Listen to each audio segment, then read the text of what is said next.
حضرت علی رضی اللہ عنہ نے فرمایا، 4 باتیں اپنی بیوی کو کبھی مت بتانا۔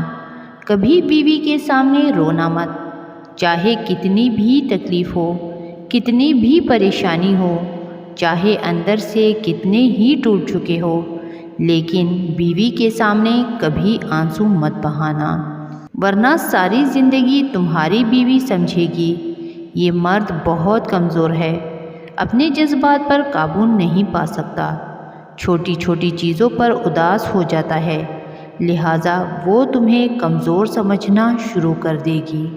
بیوی کے سامنے اس کے گھر والوں کی برائی مت کرنا، کیونکہ ایک عورت جب شادی کرتی ہے تو وہ اپنا گھر چھوڑ کر آتی ہے، لیکن اپنے ماں باپ کبھی کوئی نہیں چھوڑ سکتا۔ عورت کو کبھی بھی اپنی کمائی مت بتانا، کیونکہ ایک مرد کو ہی پتہ ہوتا ہے کہ گھر کس طرح چلانا ہے، سب کے خرچے کس طرح پورے کرنے ہیں۔ ہاں، عورت کو اس کا خرچ ضرور دیں، اس کی ضروریات کا خیال رکھیں۔ اپنی بیوی کے سامنے کبھی اپنے گھر والوں کی برائی مت کرنا، کیونکہ اس طرح تم خود ہی اس کی نظر میں اپنی عزت ختم کر دو گے۔ شادی کے دن نئی نویلی دلہن نے ایک اٹیچی کیس کی طرف اشارہ کرتے ہوئے اپنے شوہر سے وعدہ لیا کہ وہ اس اٹیچی کیس کو کبھی نہیں کھولے گا۔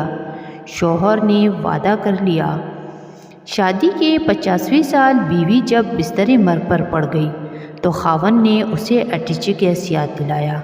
بیوی بولی، اب یہ وقت ہے اس اٹیچی کیس کے راز کو فاش کرنے کا، اب آپ اس اٹیچی کیس کو کھول لیں۔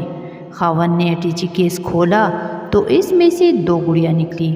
خاوند کے پوچھنے پر بیوی بولی، میری ماں نے مجھے کامیاب زندگی کا راز بتاتے ہوئے نصیحت کی تھی کہ غصہ پی جانا بہت ہی اچھا ہے، اور ماں نے مجھے طریقہ بتایا تھا کہ جب بھی اپنے خاوند کی کسی بات پر غصہ آئے تو تم بجائے خاوند پر غصہ کرنے کے اپنا غصہ نکالنے کے لیے ایک گڑیا سی لیا کرنا۔